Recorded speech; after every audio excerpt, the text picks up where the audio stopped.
ప్రభు అయిన యేసుక్రీస్తు అతి శ్రేష్ఠ పరిశుద్ధ నామమున మీకు అందరికీ కూడా శుభాభివందనాలు తెలియపరుస్తున్నాను. దేవుడు మిమ్మల్ని అందరినీ కూడా దీవించును గాక. ఆమేన్. మనము చదువుకుందాం. క్రిస్మస్ సీజన్లో ఉన్నాం కదా. గడిచిన వారం నుండి మనము క్రిస్మస్కి సంబంధించినటువంటి వాక్య ధ్యానాలు చేస్తూ ఉన్నాం. ఈరోజు కూడా చదువుకుందాం. యోహాను రాసినటువంటి సువార్త 1వ అధ్యాయం 46వ వచనాన్ని మనం చదువుకుందాం. యోహాను రాసినటువంటి సువార్త 1వ అధ్యాయము 46వ వచనం. అందుకు నతనయేలు, నజరేతులో నుండి మంచిదేదైనా రాగలదా అని అతనిని అడగగా, వచ్చి చూడుమని ఫిలిప్పు అతనితో చెప్పాను. ఈ యొక్క వాక్య భాగం, ఈ యొక్క సందర్భం మనకందరికీ చాలా సుపరిచితమే కదా. ఈ నజరేతు అనేటటువంటి ప్రాంతం గురించి కొద్దిగా వివరణ ఇవ్వాలని ఈ క్రిస్మస్ సందర్భంగా ఈ నజరేతు అనేటటువంటి ప్రాంతం కొరకు ధ్యానం చేయాలని నేను ఆశ కలిగి ఉన్నాను. నేను తెలుసుకున్నటువంటి విషయాలను కొన్నింటిని మీ ఎదుట నేను పెడతాను. నజరేతు అనేటటువంటి పదం హీబ్రూ భాష నుండి వచ్చింది. దీనికి ఒరిజినల్గా ఏమంటారంటే నెట్జర్ అని అంటారు. నెట్జర్ చెప్పండి, ఏమంటారు? నెట్జర్ లేకపోతే నాట్ సిరాహ్ అని అంటారు. నెట్జర్ లేకపోతే నాట్ సిరాహ్ అనేటటువంటి పదాల నుండి అనువదించబడినటువంటి పదమే నజరేతు అనేటటువంటి పదం. ఈ పదానికి 2 అర్థాలున్నాయి. నెట్జర్ అనేటటువంటి పదానికి అర్థం ఏమిటి అనంటే చిగురు అని అర్థం. నెట్జర్ అనేటటువంటి పదానికి అర్థం ఏమిటి? చిగురు అని అర్థం. చిగురు అంటే తెలుసు కదా, కొమ్మల్లో నుండి వస్తుంది కదా, లేత చిగురు. ఆ చిగురు అనేటటువంటి అర్థం ఇస్తుంది నెట్జర్ అనేటటువంటి పదం. ఈ చిగురు అనేటటువంటి మాట మనం ఎక్కడ చూస్తామనంటే యెషయా గ్రంథం 11వ అధ్యాయం 1వ వచనంలో చూస్తాం. అక్కడ ఏమంటాడనంటే యేసుక్రీస్తు ప్రభువారి యొక్క పుట్టుకను గురించి అక్కడ యెషయా భక్తుడు ప్రవచిస్తూ రాస్తాడనమాట. యెషయి మొద్దు నుండి చిగురు పుట్టును అనేటటువంటి పదం మనం అక్కడ చూస్తాం. యెషయి మొద్దు నుండి చిగురు పుట్టును అనేటటువంటి పదం. నెట్జర్ అనేటటువంటి పదానికి అర్థం చిగురు అనేటటువంటి అర్థం. ప్రియ దేవుని బిడ్డలారా, అదేవిధంగా నాట్ సిరాహ్ అనేటటువంటి పదానికి అర్థం ఏమిటి అనంటే కొండ మీద కట్టబడినటువంటి ఒక ప్రాంతం, కొండ మీద కట్టబడినటువంటి ఒక ప్రదేశం లేదంటే ఒక ప్రాంతం అనేటటువంటి అర్థాన్ని ఇస్తుంది. ఎందుకు ఈ అర్థాన్ని ఇస్తుంది అనంటే ఈ నజరేతు ప్రాంతం కూడా కొండ మీద కట్టబడినటువంటి ఒక చిన్న ప్రాంతం. ప్రియ దేవుని బిడ్డలారా, పాలస్తీనా దేశంలో గలిలయ అనేటటువంటి రాష్ట్రం అనుకోవచ్చు కదా, రాష్ట్రం అనుకోవచ్చు. ఆ రాష్ట్రంలో అనేక ప్రాంతాలు, అనేక గ్రామాలు ఉన్నాయి. అయితే ఈ నజరేతు అనేది కూడా గలిలయలోనే ఉన్నది. ఒక చిన్న ప్రాంతం, కొండ మీద కట్టబడినటువంటి ఒక చిన్న ప్రాంతం. ఇది నిష్ప్రయోజనమైనటువంటి గ్రామంగా, అనాగరికమైనటువంటి ప్రాంతంగా ప్రజలు దీన్ని పిలుస్తారు.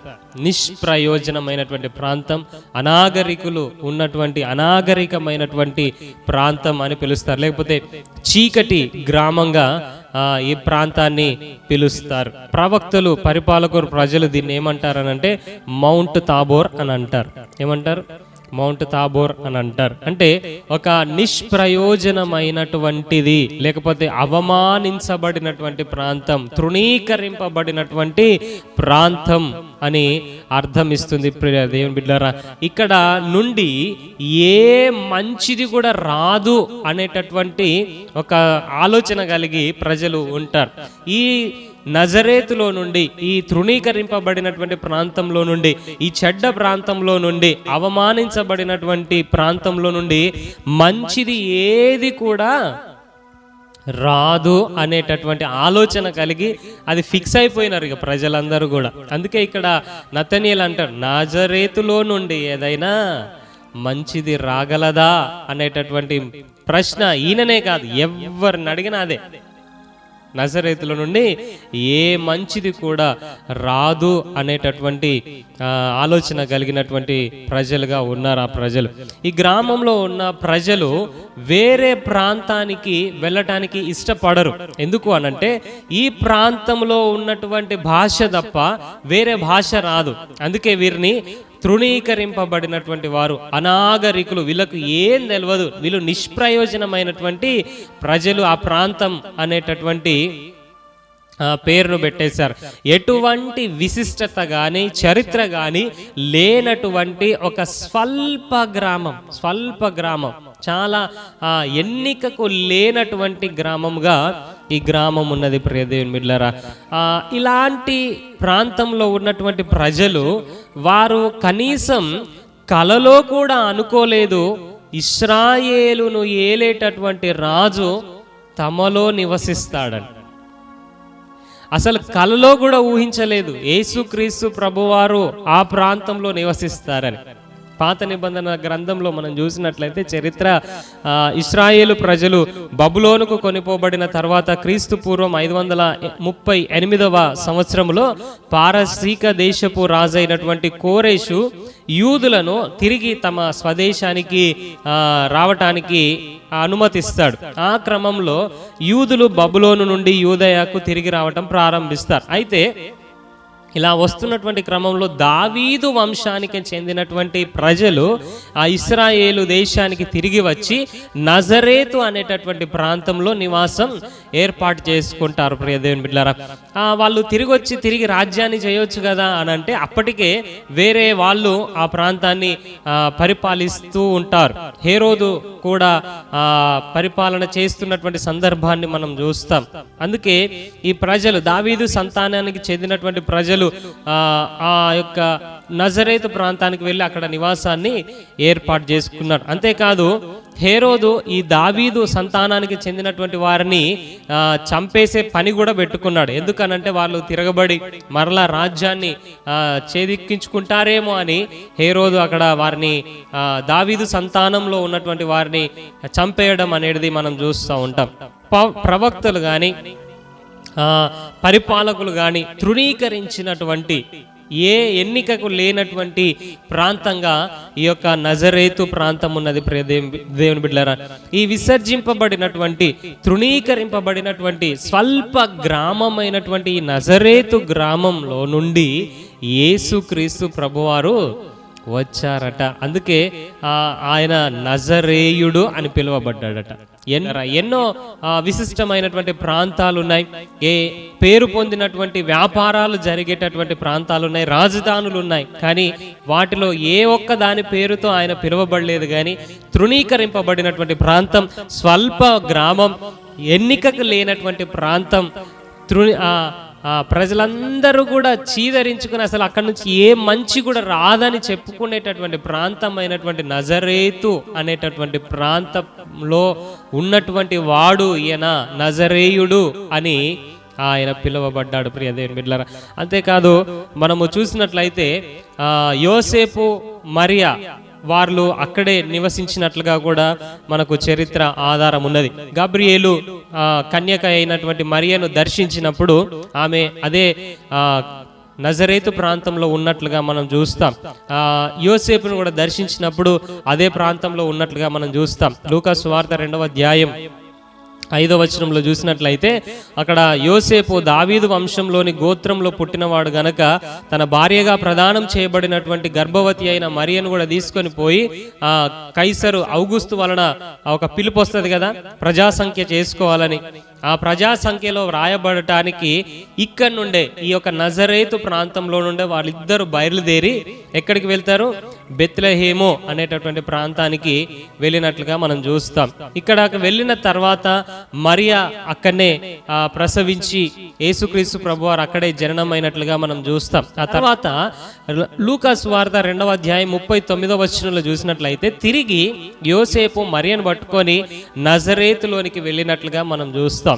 అక్కడనే బాలుడు జ్ఞానముతో నిండుకొని ఎదిగి బలము పొందుచూ ఉండెను అనేటటువంటి మాటలను మనం చూస్తాం. యేసుక్రీస్తు ప్రభువారు బాల్యము, అదేవిధంగా యవ్వనము.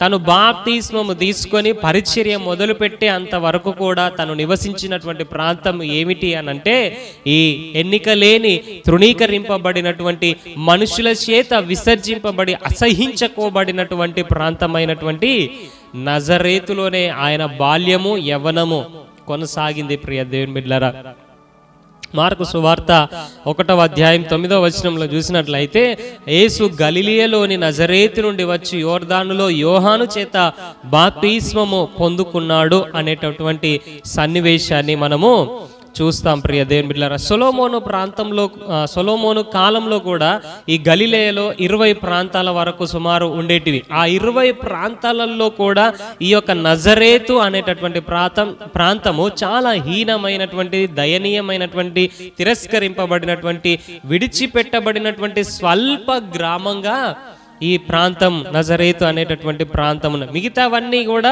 మంచి అభివృద్ధి చెంది వ్యాపారము జరుగుతున్నటువంటి ప్రాంతాలుగా ఉన్నాయి. ఇటువంటి ప్రాంతాలలో నివసించినటువంటి గొప్ప దేవాది దేవుడు మానవాళి రక్షణను అనుగ్రహించారట. హల్లెలూయా. ఇలాంటి నీచమైనటువంటి ఎన్నిక లేనటువంటి ప్రాంతంలో నివసించినటువంటి దేవాది దేవుడు సర్వ మానవాళి రక్షణ కొరకు ఆయన తన్ను తాను అప్పగించుకున్నట్లుగా మనం చూస్తాం. ప్రియ దేవుని బిడ్డలారా, ఇలాంటి ఎన్నిక లేని ప్రాంతాన్ని, చిగురు అనేటటువంటి ప్రాంతాన్ని దేవుడు ఏం చేశాడనంటే ఒక మహావృక్షం లాగా మార్చి పడేశాడు. హల్లెలూయా, హల్లెలూయా.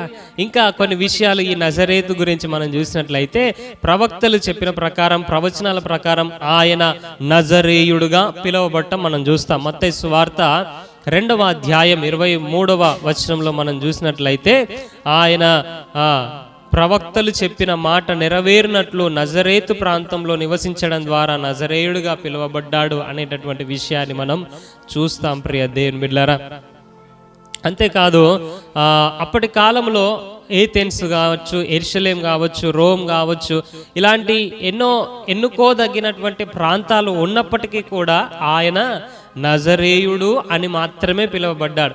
ఆ ప్రాంతానికి గొప్ప ప్రాంతం పేరుతో పిలువబడలేదు. ఈ కాలంలో కూడా చాలా మంది, కొంతమందిని చూసినట్లయితే ఊరి పేరుతో వారి పేర్లు ఉంటాయి. ఆ ఊరు కాస్త ప్రసిద్ధి చెందినదైతే వారి పేరుకు ముందో వెనుకో ఆ ఊరి పేరును యాడ్ చేసుకుంటారు. కానీ యేసుక్రీస్తు ప్రభువారిని చూసినట్లయితే ఏదో ఉన్నతమైనటువంటి ప్రాంతాన్ని, ఏదో మంచి కేంద్రపాలిత ప్రాంతాన్ని ఎన్నుకోలేదు. కానీ ఆయన ఏమని పిలువబడ్డాడు అనంటే నజరేయుడు అని పిలువబడ్డాడు. నజరేయుడైన యేసు అని పిలువబడ్డాడు. ప్రియ దేవుని బిడ్డలారా, చాలా స్వల్ప గ్రామం, హీనమైన, తృణీకరింపబడినటువంటి ఆ ప్రాంతము పేరుతో ఆయన పిలువబడినట్లుగా మనం చూస్తాం. ప్రియ దేవుని బిడ్డలారా, అదేవిధంగా దూతలు కూడా ఈ నజరేతు అనేటటువంటి ప్రాంతాన్ని గుర్తించి నజరేయుడైన యేసు అని పిలవటం మనం చూస్తాం. మార్కు సువార్త 16వ అధ్యాయం 6వ వచనంలో చూసినట్లయితే అక్కడ పైన సన్నివేశాలు మనం కొన్ని చూసినట్లయితే యేసుక్రీస్తు ప్రభువారు చనిపోయి సమాధి చేయబడి తిరిగి లేచిన తర్వాత అక్కడ ఉన్నటువంటి కొంతమంది స్త్రీలు విశ్రాంతి దినం గడిచిపోయిన తర్వాత సుగంధ ద్రవ్యాలు పూయాలని సమాధి దగ్గరికి వెళ్తే అక్కడ సమాధి తెరవబడి ఉండటం, యేసుక్రీస్తు ప్రభువారు లేచి ఉండటం చూసిన తర్వాత వాళ్ళందరూ భయాక్రాంతులై అసలు ఏం జరుగుతుందో అర్థం కాని పరిస్థితిలో ఉన్నప్పుడు దూతలు చెప్తున్నటువంటి విషయం ఏమిటి అనంటే, భయపడకండి, కలవరపడకండి, మీరు సిలువ వేయబడిన, చెప్పాలి, నజరేయుడగు యేసును మీరు వెతుకుతున్నారు, ఆయన ఇక్కడ లేడు, లేచి ఉన్నాడు అనేటటువంటి విషయాన్ని ప్రస్తావిస్తున్నారు. దూతలు కూడా నజరేయుడైన యేసు అని పిలవటం మనం చూస్తాం. ప్రియ దేవుని బిడ్డలారా, కదా, భూలోక నివాసులు మాత్రమే కాదు, దూతలు కూడా ఏమని సంబోధిస్తున్నారు?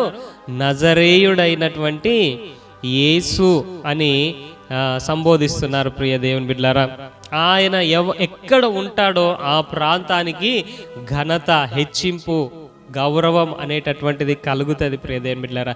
అదేవిధంగా మనం చూసినట్లయితే అపవాది కూడా, అపవిత్రాత్మ పట్టినటువంటి ఒక వ్యక్తి కూడా నజరేయుడైన యేసు అని పిలవటం మనం చూస్తాం.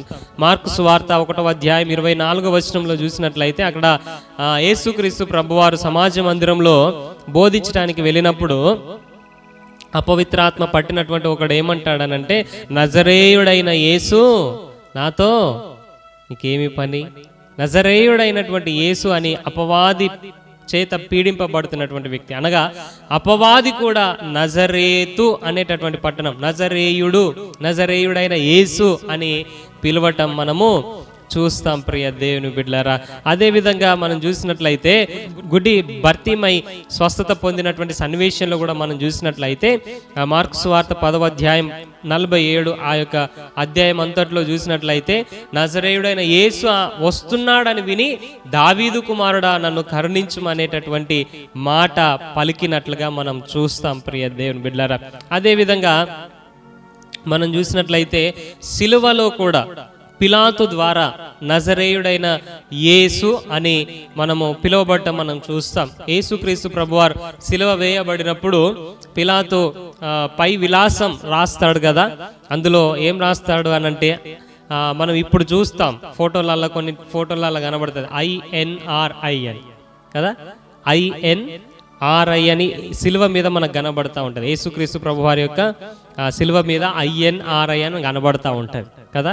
ఆ ఎన్ అనేటటువంటి అక్షరము నజరేత్ అనేటటువంటి పేరును సూచిస్తుంది. నజరేత్ అనేటటువంటి పేరును ప్రియ దేవుని బిడ్డలారా, పిలాతు కూడా ఆయనను నజరేయుడైనటువంటి యేసుగా గుర్తించాడు ప్రియ దేవుని బిడ్డలారా. అదేవిధంగా మనం చూసినట్లయితే అపోస్తుల ద్వారా కూడా యేసుక్రీస్తు ప్రభువారు నజరేయుడిగా పిలువబడ్డాడు. అపోస్తుల కార్యం 2వ అధ్యాయం 22వ వచనము కింది వచనాలు అన్ని కూడా చూసినట్లయితే వారి బోధనలలో కూడా సాక్ష్యం ఇస్తూ నజరేయువాడైనటువంటి యేసు అనేటటువంటి విషయాన్ని వాళ్ళు ప్రస్తావించినట్లుగా మనము చూస్తూ ఉంటాం ప్రియ దేవుని బిడ్డలారా.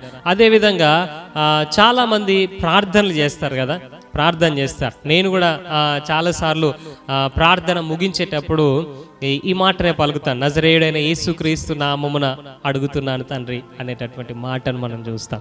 చాలా మంది చేస్తారు ఆ ప్రార్థన, చాలా మంది చేస్తారు. నేను కూడా నా ప్రార్థనలో చివరిగా అప్పుడప్పుడు ఈ పదాన్ని వాడతాను, నజరేయుడైన యేసు నామమున అడుగుతున్నాను అనేటటువంటి మాట మనము చూస్తాం ప్రియ దేవుని బిడ్డలారా. అంతేకాకుండా స్వస్థత ప్రార్థన చేసేటప్పుడు కూడా నజరేయుడైన యేసు నామమున స్వస్థత కలుగును గాక అనేటటువంటి పదాన్ని కూడా చూస్తాం. ఒకసారి ఒక సందర్భంలో అపోస్తుల కార్యంలో మనం 3వ అధ్యాయంలో చూసినట్లయితే అక్కడ పేతురు యోహాను దేవాలయంకు ఎక్కి వెళ్తున్నటువంటి సందర్భంలో అక్కడ పుట్టినది మొదలుకొని కుంటివాడైనటువంటి ఒకడు అక్కడ దేవాలయం ముంగట కూర్చొని భిక్షము అడుక్కోవటం చూస్తున్నటువంటి వాళ్ళు వెళ్ళి ఆయన మీద అతని మీద కనికరపడి అక్కడ వాళ్ళు చెప్పేటటువంటి పేరు, ఉచ్చరించేటటువంటి పేరు ఏందనంటే నజరేయుడైన యేసుక్రీస్తు నామమున లేచి నడువుము అని అంటారు. స్వస్థత ప్రకటించేటప్పుడు కూడా, స్వస్థత ప్రార్థన చేసేటప్పుడు కూడా నజరేయుడైన యేసు నామమున అనేటటువంటి పదాన్ని మనం చూస్తూ ఉంటాం ప్రియ దేవుని బిడ్డలారా. యేసుక్రీస్తు ప్రభువారు కూడా నజరేతును హెచ్చించినట్లుగా మనము చూస్తూ ఉంటాం. ఒకసారి పౌలు సౌలుగా ఉన్నప్పుడు ఆ యొక్క దమస్కు ప్రజలను హింసించడానికి బలవంతంగా తీసుకుని వచ్చి జైల్లో వేయడానికి వెళ్తూ ఉన్నప్పుడు యేసుక్రీస్తు ప్రభువారు తన్ను తాను సౌలుకి ప్రత్యక్షపరుచుకున్నప్పుడు సౌలు కళ్ళు మూయబడి ఆ వెలుగును చూడలేక ఆయన అడిగినటువంటి ప్రశ్న ఏంటనంటే, ప్రభువా నీవెవడో అని అడిగితే యేసుక్రీస్తు ప్రభువారు తన్ను తాను ప్రత్యక్షపరుచుకున్నటువంటి విధానం ఎలా ఉంది అనంటే, నేను నీవు హింసించుచున్న నజరేయుడైన యేసును అని అంటాడు. అంటే యేసుక్రీస్తు ప్రభువారు కూడా తనను తానుగా నజరేయుడైనటువంటి యేసుగా ప్రత్యక్షపరచుకున్నట్లుగా మనం చూస్తాం ప్రియ దేవుని బిడ్డలారా. ఈ విధంగా చూసుకుంటూ వెళ్తే చాలాసార్లు చాలా సందర్భాలలో నజరేతు ప్రాంతాన్ని దేవుడు హెచ్చించినట్లుగా, ప్రజలు వాడుక చేసినట్లుగా, ప్రజలు పిలిచినట్లుగా మనము చూస్తాం ప్రియ దేవుని బిడ్డలారా. ఈ ప్రాంతం ఇంతగా హెచ్చింపబడటానికి, ఇంతగా వాడుకలోనికి రావటానికి అదేదో ఉన్నతమైనటువంటి ప్రాంతం కాదు, పేరు పొందిన ప్రాంతం కాదు, చరిత్ర కలిగినటువంటి ప్రాంతం కాదు. అప్పటి వరకు మరవబడినటువంటి ప్రాంతం, అప్పటి వరకు తృణీకరింపబడినటువంటి ప్రాంతం, ఎన్నికకు లేనటువంటి ప్రాంతం, చాలా స్వల్ప గ్రామం, అందులో నుంచి అసలు ఏ మంచి కూడా రాదు అని చెప్పబడినటువంటి ప్రాంతంగా ఆ ప్రాంతం ఉన్నది ప్రియ దేవుని బిడ్డలారా. కానీ ఎప్పుడైతే రక్షకుడైనటువంటి, లోక రక్షకుడైనటువంటి యేసుక్రీస్తు ప్రభువారు అక్కడ నివసించాడో ఆ ప్రాంతానికి ఏం కలిగింది? మహిమ కలిగింది, ఘనత కలిగింది, చరిత్రలోనికి వచ్చింది, పిలువబడ్డది, అనేకుల ద్వారా పిలువబడ్డది, అనేకుల ద్వారా హెచ్చింపులోనికి వచ్చింది ప్రియ దేవుని బిడ్డలారా. దూతలు ఆ ప్రాంతాన్ని హెచ్చించినట్లుగా, పిలాతు హెచ్చించినట్లుగా, యేసుక్రీస్తు ప్రభువారు హెచ్చించినట్లుగా ఆయా రకాలుగా మనము చూసాం ప్రియ దేవుని బిడ్డలారా. ఇంతగా హెచ్చింపబడటానికి ఒకే ఒక కారణం, లోక రక్షకుడైన యేసుక్రీస్తు ప్రభువారు అక్కడ నివసించడం. ఆయన నివసించినందుకు, ఆయన అక్కడ ఉన్నందుకు ఆ ప్రాంతానికి ఘనత, ఆ ప్రాంతానికి మహిమ, ఆ ప్రాంతానికి ఒక విలువ కలిగింది ప్రియ దేవుని బిడ్డలారా.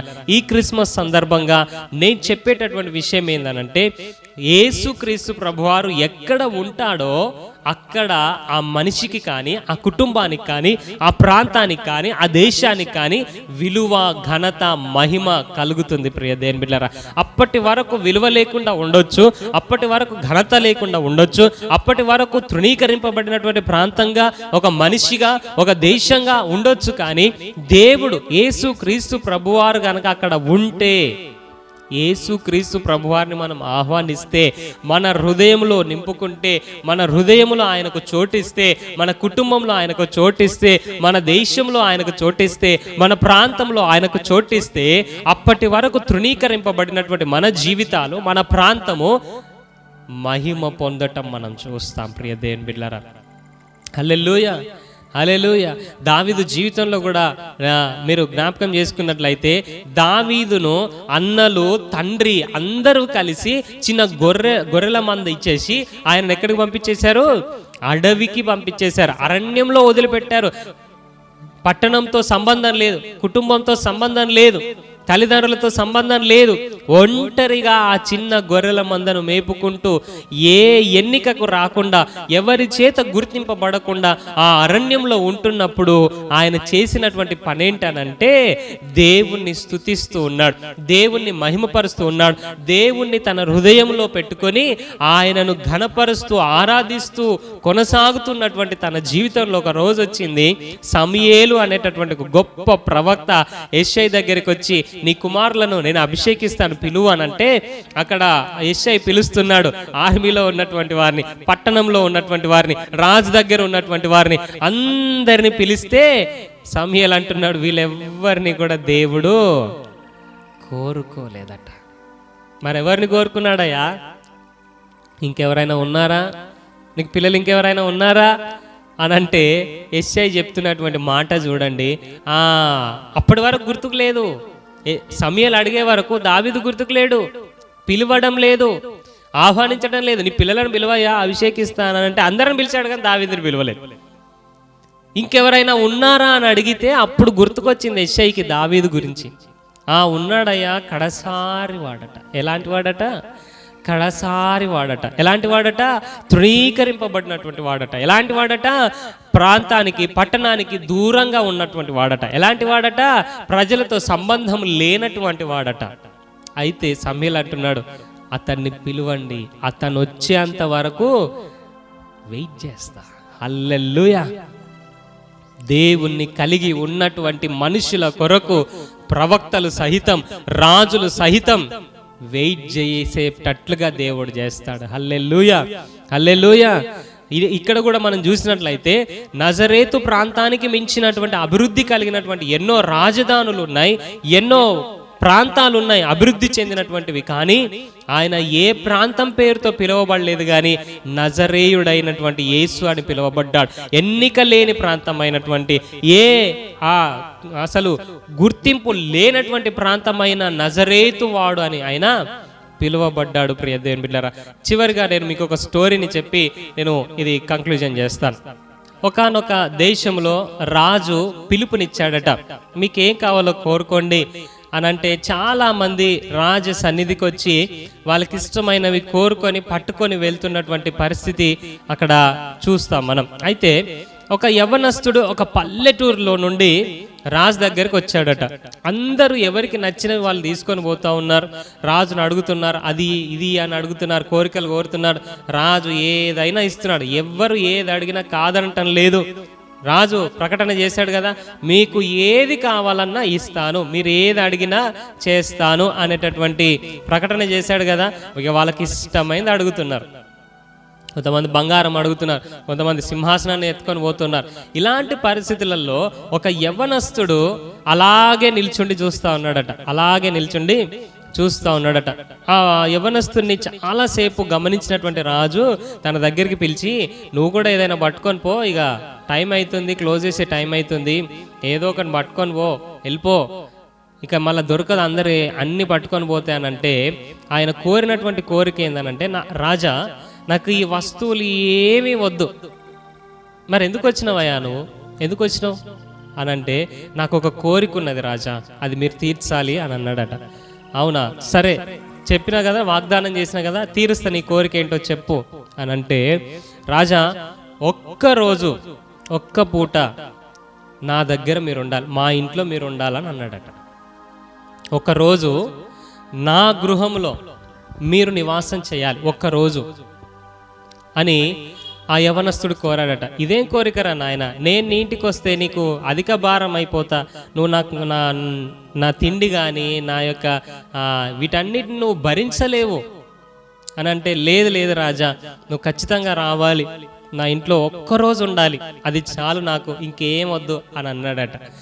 సరే, ఇంతగా కోరుతున్నాడు కదా, నేను కూడా వాగ్దానం చేశాను కదా అని చెప్పేసి, సరే ఈ పనులన్నీ తీరిన తర్వాత ఫలానా రోజు నీ ఇంటికి వస్తాను, ఒక రోజు ఉంటాను, నువ్వు సంతోషంగా వెళ్ళిపో అని అన్నప్పుడు ఆ యవనస్తుడు సంతోషంగా ఇంటికి తిరిగి వెళ్ళాడు. అయితే ఇక ఒక డేట్ పెట్టాడు కదా రాజు వాళ్ళ ఇంటికి వెళ్ళాలని. ఆ డేట్ కంటే ముందుగా రాజు కొంతమందిని పంపించాడట. అసలు ఈయన ఎక్కడ ఉంటున్నాడు, ఈయన ప్రాంతం ఏంటిది, ఈయన ఊరేంటిది, ఆయన ఇల్లు ఎలా ఉంది, అవన్నీ చూసి రాపోండి, నేను ఒక రోజు ఉండాలని అంటే నాకు అన్ని కూడా సౌకర్యంగా ఉండాలి కదా, అవన్నీ ఆయన ఏర్పాటు చేస్తాడా లేదా, వెళ్ళి చూసి రండి అని అంటే, అక్కడ ఉన్నటువంటి రాజు దగ్గర ఉన్నటువంటి మనుషులు వెళ్ళి చూస్తే ఆ యవ్వనస్తుడు ఉన్నటువంటి ప్రాంతము చాలా స్వల్పమైనటువంటి గ్రామం, చాలా పల్లెటూరు. అసలు సరైనటువంటి రవాణా సౌకర్యం లేదు, సరైనటువంటి లైటింగ్స్ లేవు, ఆ ఊర్లో వెలుతురు అనేటటువంటిది లేదు. చాలా చాలా చాలా హీనమైనటువంటి దయనీయమైనటువంటి ప్రాంతంగా ఆ ప్రాంతం ఉన్నది. ఆ దయనీయమైనటువంటి ప్రాంతంలో ఈయన ఇల్లు ఎలా ఉందనంటే ఒక చిన్న గుడిసెగా ఉన్నది. అక్కడ ఒక ఇద్దరు ముగ్గురు ఇట్లా వంగి వెళ్ళి తలదాల్చుకోవటం తప్ప ఇక రాజభోగాలు కలిగినటువంటి పరిస్థితులు అక్కడ ఏమీ కనిపించలేదు. ఇలాంటి గుడిసెలోనికి రాజు వచ్చి ఒక దినం ఎలాగా ఉండాలి, ఎలా ఉండగలుగుతాడు, ఇది కుదరని పని అని అన్నారట. కానీ ఆ యవనస్తుడు అన్నాడట, రాజు మాట తప్పకూడదు కదా, రాజు వాగ్దానం చేశాడు కదా, ఆయన మాట తప్పొద్దు కదా, ఆయన ఉంటానన్నాడు, ఖచ్చితంగా ఉండాల్సిందే అని అన్నాడట ఆ యవనస్తుడు. అరే, ఈ తలకాయ నొప్పి వచ్చిందని ఆ భటులు వెళ్ళి తిరిగి రాజుకి చెప్పారట, రాజా చాలా చిన్న ప్రాంతం, అసలు రవాణా సౌకర్యం కూడా లేదు, ఆ ఊర్లో వెలుతురు లేదు, ఆ యవనస్తుడు ఉంటున్నటువంటి ఆ ఇల్లు కూడా చిన్న పూరి గుడిసే, అక్కడ నువ్వు కూర్చోలేవు, నిలబడలేవు, అలాంటి పూరి గుడిసే, ఏం చేయమంటారు, ఇలాంటి ప్రాంతానికి వెళ్తారా అని అంటే, ససేమిరా నేను వెళ్ళను అని అన్నప్పుడు ఆ భటులు అన్నారట, మరి ఆ యవనస్తుడు ఇట్లా అన్నాడు, రాజు వాగ్దానం చేశాడు కదా ఉంటానని వస్తానని, ఖచ్చితంగా రావాల్సిందే, రాజు మాట తప్పకూడదు కదా అని అన్నాడు అని అంటే, ఆ రాజు కూడా ఆలోచన చేశాడట, అవును కదా, నేను రాజును మాట తప్పకూడదు, వాగ్దానం చేశాను కదా, మాట తప్పకూడదు కదా అని అనుకున్నాడట. సరే మరి ఏం చేయాలి అని మంత్రి గారిని అడిగాడట. ఇలా ఉంది పరిస్థితి, ఆ దోమలల్లో అలాంటి పూరి గుడిసెలో నేను ఎలా వెళ్ళగలను, ఎలా ఉండగలను, ఒక దినం స్టే చేయాలంటే ఎలాగా సాధ్యం అని అంటే, మంత్రి చెప్పాడట, ఏం లేదయ్యా, మీరు అక్కడ ఒక్క దినం ఖచ్చితంగా ఉండాల్సిందే, మీరు మాట ఇచ్చారు కాబట్టి, అయితే ఈ పరిస్థితులన్నీ మార్చాలి అని చెప్పాడట. ఏం చేయాలి అని అంటే ఆ ఊరికి రోడ్డు రవాణా మంచి రోడ్డు వేసేయాలి, ఆ తర్వాత మంచి లైటింగ్స్ వేసేయాలి, ఆ తర్వాత ఆ ఇల్లు పూరి గుడిసె ఉన్నది కదా, ఆ గుడిసె తీసేసి మంచి ఇల్లు కట్టాలి, ఇవన్నీ ఏర్పాటు చేయాలి. ఏర్పాటు చేసి అప్పుడు వెళ్ళి ఆ వ్యక్తితో మీరు ఉండటం సాధ్యమవుతుంది అని అంటే వెంటనే ఆ పనులన్నీ చేపించేసాడట. వెంటనే ఆ ఊరి పరిస్థితి మారిపోయింది. అప్పటి వరకు వెలుగు లేదు, రాజు వస్తున్నాడని వెలుగు, అన్ని వీధి దీపాలన్నీ వెలిగినాయి. రాజు వస్తున్నాడని రోడ్లు. ఇప్పుడు మనం కూడా మన ప్రాంతాలలో కూడా చూసినట్లయితే ఎవరైనా రాజకీయ నాయకులు వస్తున్నారు అని అంటే రోడ్లు ఎంత శుభ్రమైపోతాయో కదా. ఆ రోడ్లకు మళ్ళీ ఇరువైపులా శుద్ధతోటి ముగ్గులు, ఎంత క్లీన్గా కనబడుతుందో. నేను ఆగస్ట్ 15 అప్పుడు అలా వెళ్తున్నప్పుడు నేను చూస్తాను, రోడ్లన్నీ శుభ్రంగా కనబడతాయి. ఎందుకు? రాజకీయ నాయకులు వస్తున్నారని. అలాగే రాజు వెళ్తున్నాడు కాబట్టి ఆ ప్రాంతం మార్చబడ్డది, తన గృహం మార్చబడ్డది. అప్పుడు ఆ రాజు వెళ్ళి ఆ గృహంలో స్టే చేశాడట, ఆయన వండింది తిన్నాడట. ఒక రోజు అయిపోయింది, తెల్లారింది. రాజుకేం అర్థం కాలే అసలు ఎందుకు వీడి కోరిక కోరాడని. తెల్లారి వెళ్తూ ఉన్నప్పుడు ఆ యవనస్తుని పిలిచి అడిగాడట, ఏంట్రా బాబు నీ కోరిక, అదే ఎందుకు రమ్మన్నావు, ఎందుకు ఉండమన్నావు, అసలు ఏంటి దీని అర్థం ఏమిటి అని అడిగితే అప్పుడు ఆ యవనస్తుడు చెప్పాడట, రాజా నువ్వు రానంత వరకు నా ఊర్లో రోడ్లు లేవు, నువ్వు రానంత వరకు నా ఊర్లో వెలుగు లేదు, నువ్వు రానంత వరకు నేను ఎక్కడ నివసించాను, ఒక పూరి గుడిసెలో నివసించాను. కానీ నువ్వు వస్తున్నావని నా ఊరికి రోడ్లు అయినాయి, నువ్వు వస్తున్నావని నా ఊర్లో కరెంటు స్టార్ట్ అయింది, నువ్వు వస్తున్నావని నా ఇల్లు, నా పరిస్థితి మార్చబడ్డది, నా కథ మొత్తం, నా ఊరి కథ మొత్తం మార్చబడింది అని చెప్పాడట. అప్పుడు రాజు శభాష్ మంచి ఆలోచన చేసావని ఆ యవనస్తుని మెచ్చుకున్నాడట. ప్రియ దేవుని బిడ్డలారా, అప్పటి వరకు కూడా నజరేతుకి విలువ లేదు. అప్పటి వరకు కూడా నజరేతు స్వల్ప గ్రామంగా పిలువబడ్డది. అప్పటి వరకు కూడా నజరేతు తృణీకరింపబడినటువంటి ప్రాంతంగా పిలువబడ్డది. అప్పటి వరకు నజరేతులో నుండి ఏ మంచి రాదు అనేటటువంటి మాట వినబడ్డది. కానీ లోక రక్షకుడు అయినటువంటి యేసు క్రీస్తు ప్రభువారు అక్కడ ఉండటం బట్టి నజరేతు కథ మొత్తం మార్చబడింది. హల్లెలూయా. నజరేతు కథ మొత్తం మార్చబడ్డది.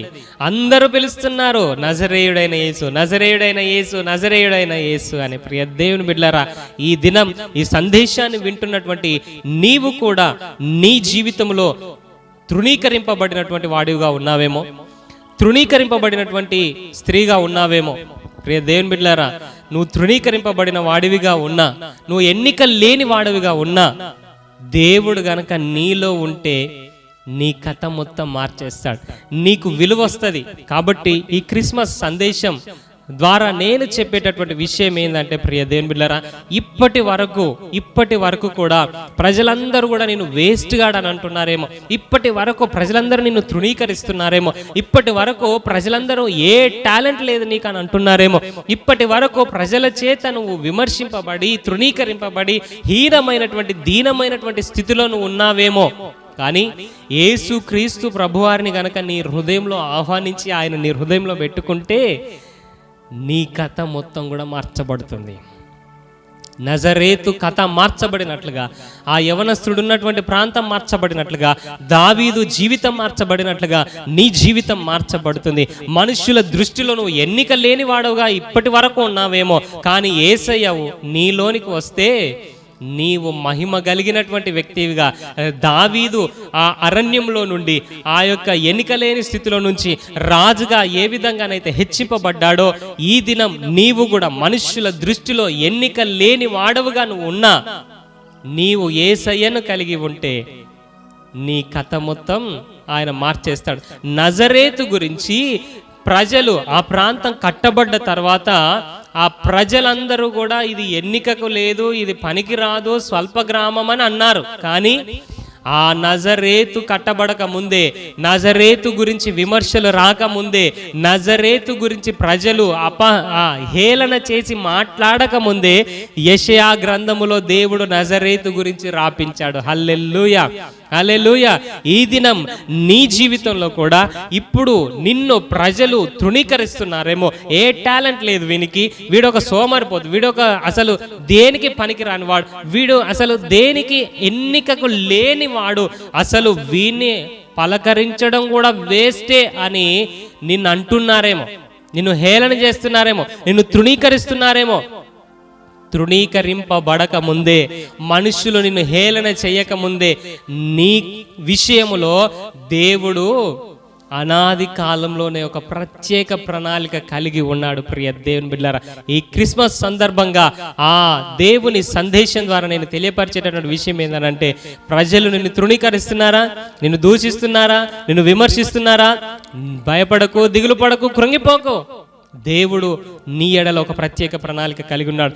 దావీదు కొరకు ప్రణాళిక కలిగినటువంటి దేవుడు, నజరేతు ప్రాంతం కొరకు ప్రణాళిక కలిగినటువంటి దేవుడు ఈ దినం తృణీకరింపబడుతున్న నీ విషయంలో కూడా ఒక ప్రత్యేకమైన ప్రణాళిక కలిగి ఉన్నాడు.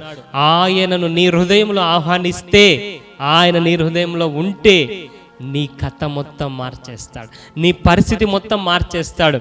తృణీకరింపబడినటువంటి నిన్ను ఘనమైన వ్యక్తిగా ఆయన మార్చేస్తాడు. నజరేతు ప్రాంత కథను మార్చినటువంటి దేవుడు, దావీదు కథను మార్చినటువంటి దేవుడు నీ కథను కూడా ఆయన మార్చగలడు. కాబట్టి ఈ క్రిస్మస్ సందర్భంగా మన హృదయంలో యేసయ్యను చేర్చుకుందాం, యేసయ్యను కలిగి ఉందాం.